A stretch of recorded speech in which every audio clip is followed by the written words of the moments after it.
အထူးပညာရေးခံယူနေတဲ့ကလေးတစ်ယောက်ရဲ့မိဘတစ်ယောက်လား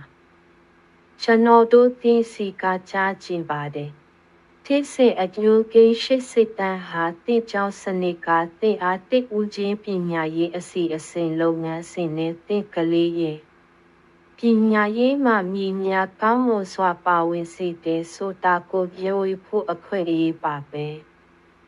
တိတ်တုံ့ပြန်မှုတွေကပြည်နယ်နဲ့တိတ်ခရိုင်ကိုပါတွေအလုပ်ဖြစ်နေလေမိဘတွေရဲ့ပါဝင်ပတ်သက်မှုတိုးတက်အောင်ပဲနေရာတွေမှာလို့ဆောင်နိုင်လဲဆိုတာကိုနားလည်အောင်ကူညီပေးပါတယ်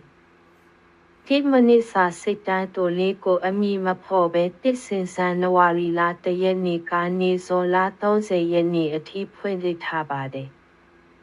QR code ကိုစကင်ဖတ်ခြင်းဒါမှမဟုတ်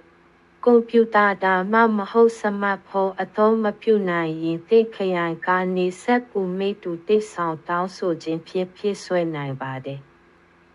တဲ့အခြေနဲ့တဲ့အတန်ကိုရွေပေးတဲ့အတွက်ကျေးဇူးတင်ပါတယ်